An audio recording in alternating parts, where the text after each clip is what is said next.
Hello class, this is Professor Kraus, and today in week 3 we are looking at preaching poetry as a part of our focus on the different genres that we find in Scripture. Let's open in prayer. Heavenly Father, we thank you for who you are, for what you've done, and for the calling you've placed on our life. And we pray that you would help us to understand the material today, that whenever we come upon poetry in your word, we might be better equipped to preach it faithfully and effectively to your people. In Jesus' name we pray. Amen. In the last lecture, we looked at preaching Old Testament narratives, and today we're going to be looking specifically at poetry, which of course is really found in the Psalms. But when you get to poetry, you are sort of struck by its beauty. There's nothing that captures our hearts in the Bible like poetry. It's poetry in and of itself is beautiful, and it speaks to us in different ways and teaches us in different ways than we find in other genres. But it can also be quite challenging to preach. Even in our textbook that we're using this week and thinking about the different genres, there's even an example here about a preacher who was at the deathbed, or someone who was ill, and they talked about how they would always read the Psalms, but when it came to preaching it, they just didn't know how to do it. And so hopefully this lecture would encourage you, if you're kind of in the same boat, like how exactly do you preach through the Psalms? This lecture will help us to break down based on the stuff we find here in the book. Plus, when you think about it, outside of the Bible, most of us are, we don't read poetry. We might come across a beautiful poem every once in a while. I know that I have some poetry that I read to the congregation Easter and Christmas. But when it comes down to our everyday reading, poetry is not something that we're as familiar with. And so this lecture will be very helpful.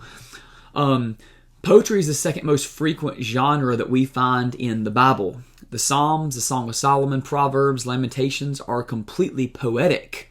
Job, Ecclesiastes, and the prophets are mainly poetic. And so that's a bold claim. I mean, it shows you just how much of the Bible contains poetry. All of a sudden, we need to make sure we understand it. And the fact that God's Word contains so much poetry teaches us first that this is intentional. God has chosen to reveal Himself through poetry. And number two, if we're going to communicate God's Word to others, then we need to appreciate it and understand how it works.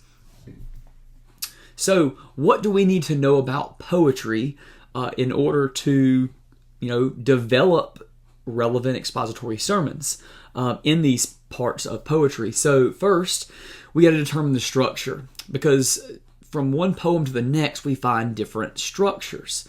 So, the way that a poem is structured can tell us as much. It can be just as important as the meaning itself, because the author is using the organization structure to communicate truth, which is a lot different than story or epistles. Sometimes the author puts a structure inside of a structure just to catch our attention or reinforce a point.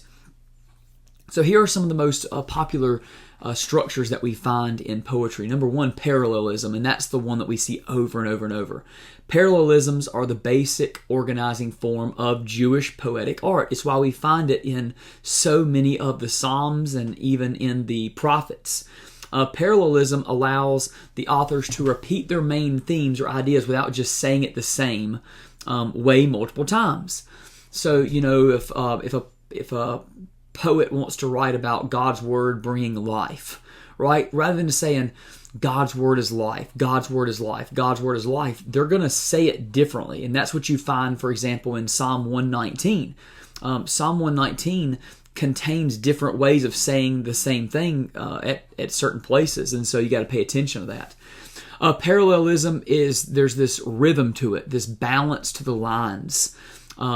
In that all or part of the second line matches or parallel to something in the first line. And so that's intentional by the author. And in their use of parallelism, biblical authors are often comparing two different things, that even sometimes they're contrasting two different ideas. And there's different types of parallelism. So, for example, Amos 5:24, but let justice roll down like waters, and righteousness like an ever-flowing stream. And so you've got justice and righteousness, which are not the same thing, but they are similar, being used in parallel ways to communicate the truth. In Matthew, ask, it will be given to you. Seek, and you will find. Knock, and it will be open to you. It's communicating this persistence in prayer. Now, antithetical parallelism uses something different.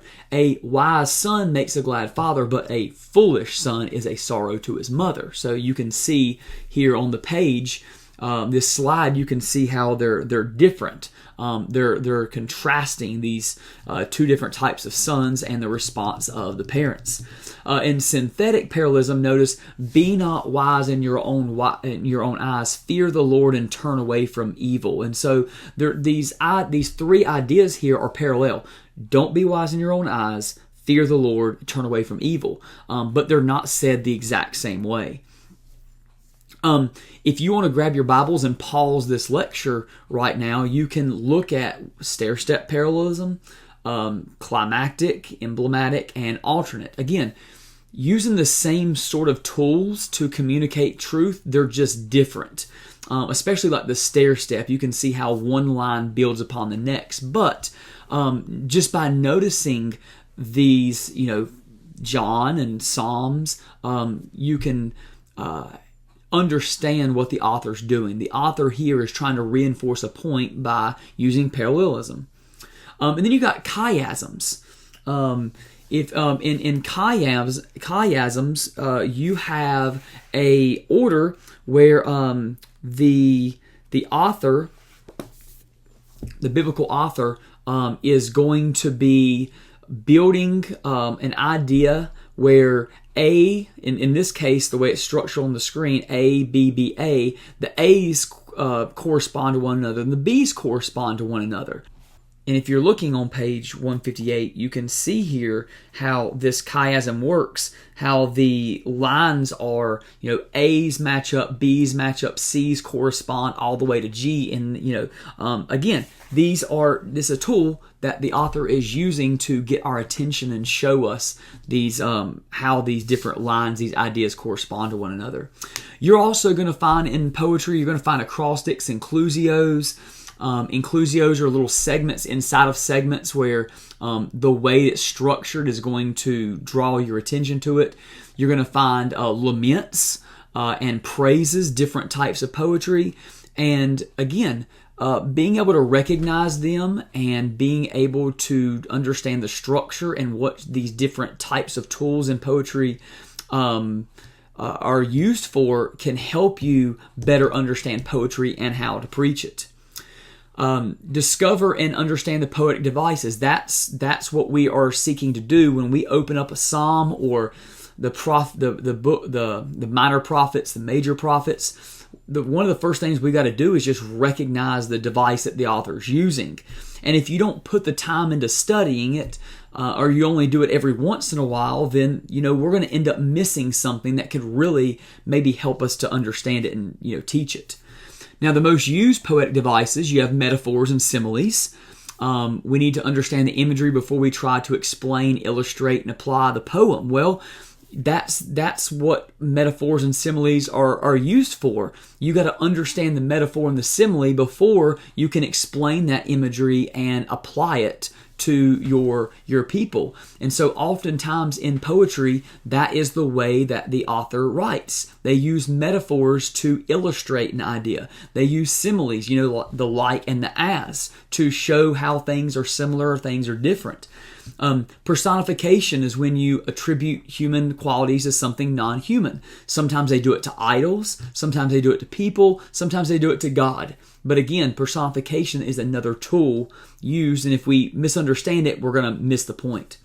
Hyperbole, intentional exaggeration. Paradox, something that appears like a contradiction when in reality it's a truth. Kind of like, to be great in God's kingdom, you have to be a servant. It seems like a paradox, but it's really not. That's another poetic device. Allusions, reference to the past, sometimes even to the future. And then alliteration, authors using the same sound or letter at the beginning to, again, communicate something. It's a tool. It sounds different than just regular narrative writing. We have to remember, too, when we are trying to sit down and form our sermons, and we want them to connect with our people. Well, poetry has emotions, and it should, make us want to cry, make us want to praise, make us want to confess our sins. And tapping into these emotions is not manipulation. It's rather than helping our people to see this is what the author intends.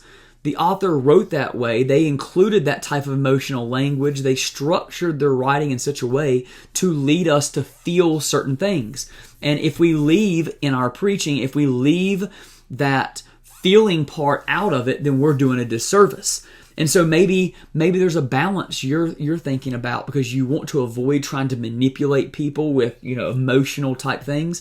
But at the same time, that's what poetry does. Poetry moves us to a certain point. And so to bring out a psalm or another passage of poetry as intended is to tap into those emotions, the imagery and wording that brings that to that. So preaching poetry, what are some of the main points? Well, number one, pick proper sizes. Pick a portion of the text that has structural integrity, right? Psalm, it's the 23rd Psalm. You just don't want to preach on Psalm 23, 1 through 3. Why? Because it is, not only is it the right size, like it's not too long, but also to get the full force of what it means for God to be our shepherd, we need to preach the whole thing, not just one segment. Number two, even as you try to structure your sermon, remember, expository preaching is to let the text drive our sermons. Well, poetry structure should drive our sermons in this case. 3, uncover the main idea. What is the main idea? What is the author trying to communicate in this poetry? Once we have that, then we can start, forming our sermon. Don't overanalyze in your sermon, because think about it. If you're preaching the epistles, you might have 3 or 4 really dense sentences from verses from Paul that can, contain lots and lots of weighty ideas and stuff. And so you're going to be breaking it down, every word, trying to show the connections and stuff. But poetry, that kind of ruins poetry, if that makes sense. It's not that we're skipping ideas or skipping the structure of the sentences and what they mean. But if all you do is just pull apart every single word to explain it in certain ways, and you forget to also show the beauty and the rhythm of the poetry, then you're going to mispreach these passages. Utilize the imagery. The imagery is there for a reason. The biblical authors have given us this imagery to understand, and for us to be able to teach our people so they understand. We've got to tap into that imagery. Paint the picture for them. Use the metaphors, the similes, the personification, all those tools to bring it to life, and then feel the emotion. Only when we're touched by the emotion, we'll be able to preach it in such a way that they are going to be touched by the emotion too. Which then, we got to connect it to real life. We're not just explaining the poetry to a point and then leaving them there. We want to bring them, because the truth is, people who are there hearing our preaching, they're hurting, they are maybe struggling with sins, they worry, they have adversaries, they struggle with doubt, and poetry can connect with them in a special way, helping them to understand who God is and what He promises based on their present circumstances. So don't waste the chance to really connect with your people in a real way, to bring the weight of God's Word to bear on their problems in the way that poetry can do that for us. That's an important part of preaching poetry and writing these sermons that are relevant to the people we're preaching to. So, preaching poetry. A way for us to cover, the book of Psalms and, even the most of the prophets, because most of the prophecies, it says ends up being it's a type of poetry.